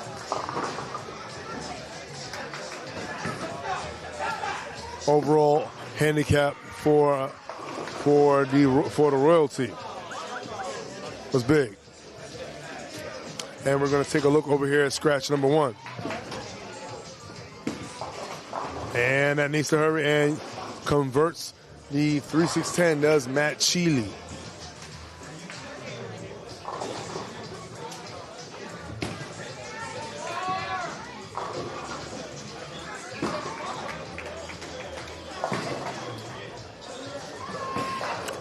And my goodness, that ball took a sharp turn. And Brian Youngman did not like that. Now, makeable, but you have to take a big risk if you want to go for that. Honestly, you have to sweep the 3-pin over to the 4 and the 7. And Nicky Bassatoni jumping all over that split lead. And they are ahead right now. Overall wood is the royalty. Bassatoni going for it all. Oh! And that right there was a great attempt. He still gets 2.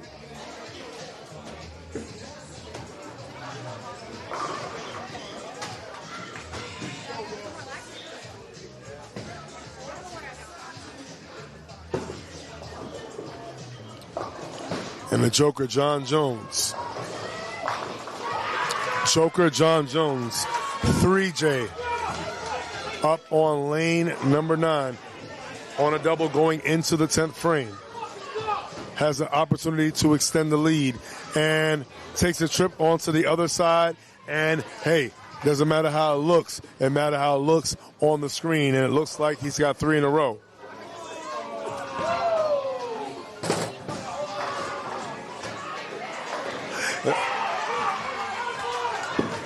And AJ buries it, and he has a double. Strike in the 9th. First strike in the 10th.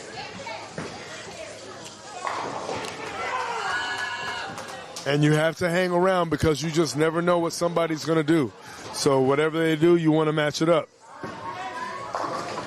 Oh, and consistency right there. And he shows that he did it one time, he could do it 2 times. So he's got 4 in a row. Potential 199 finish.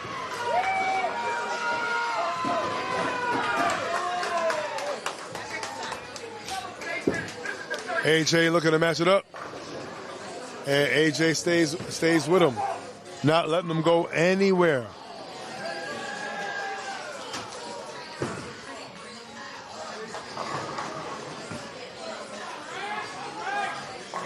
Let's see what's going to happen with Joker John Jones.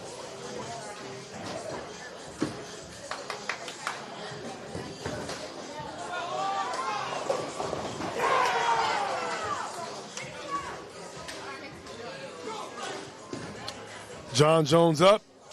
Shows he can do it on the right side as well. So, 199 finish. He throws the back 5 strikes in a row. AJ looking to get all 3 there. And definitely stays with him. 203 finish for Anthony Jeanette Jr.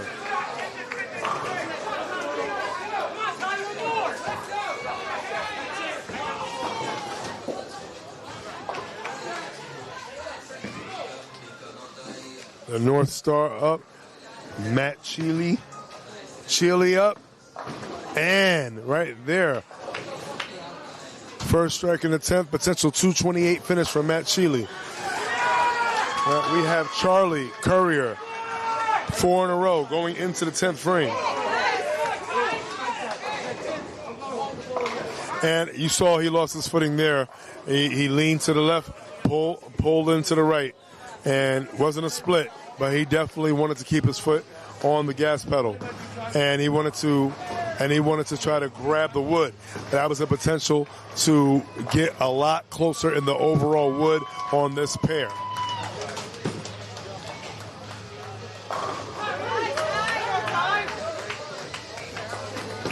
Chile looking to throw another one. And 7 on the left, 10 on the right. Tarek Courier picking up a spare. Chile definitely wants to get one of these.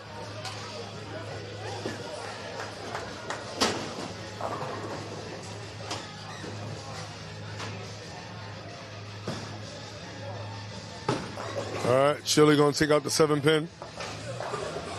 Definitely not happy about that second shot. Knows what he had an opportunity to do. He had an opportunity to extend the lead in terms of the overall wood there.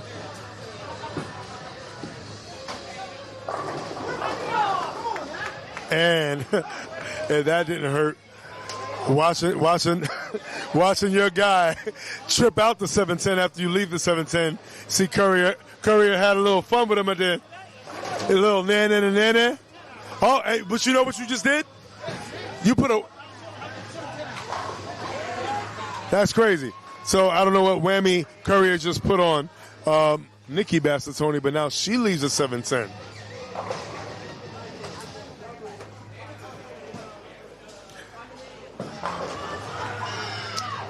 And that right there could have given them the game.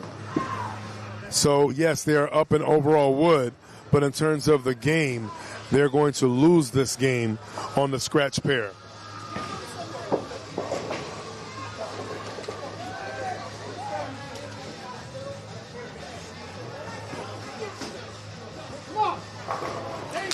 And big shot in the 10th right there by Mr. Brian Youngman.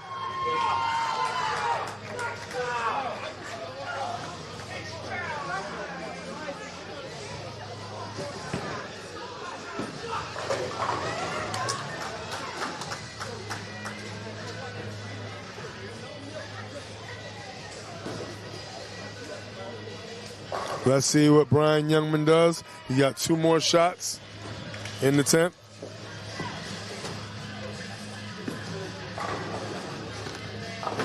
And trips out the 7. A little light swisher.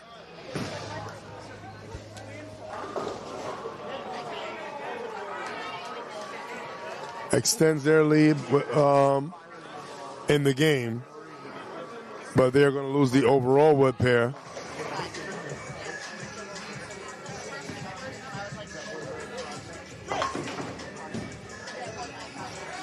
And 8 count for Brian Youngman.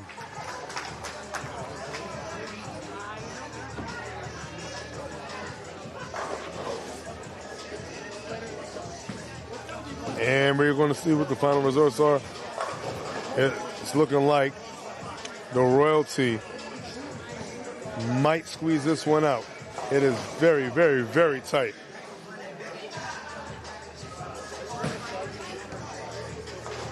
These two teams really showing out.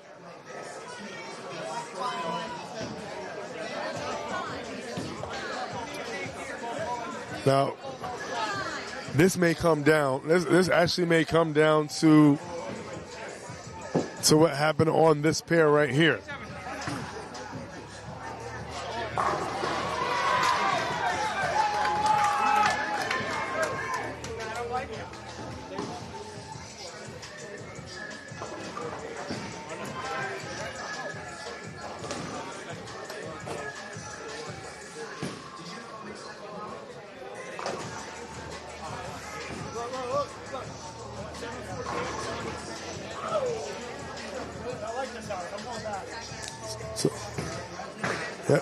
We're just waiting to see what's happening in this nail biter right here.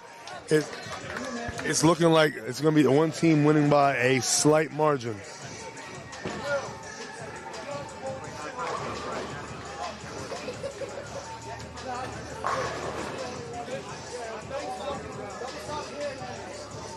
Wow.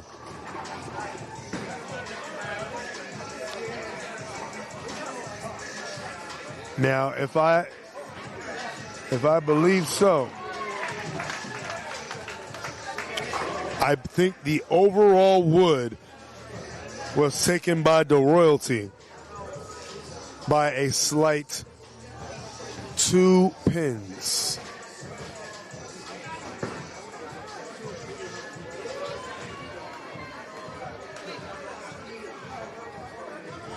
Yeah, I believe it was a 2-pin difference. We're going to definitely get confirmation on that.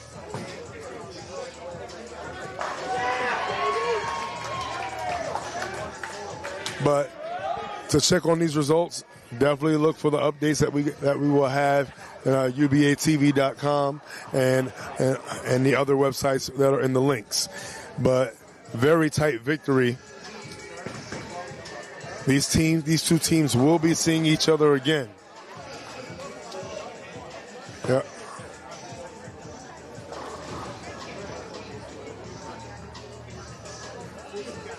All right. Shout out to everybody who definitely checked out this match. This is the voice of choice, Sean Knight facing. And this has been UBA's inaugural start to the season of the new Empire City District. Can't wait to see you next time. Matter of fact, tune in tomorrow. We'll be checking out New Jersey Northwest. All right? UBA all day. Enjoy the rest of your Saturday.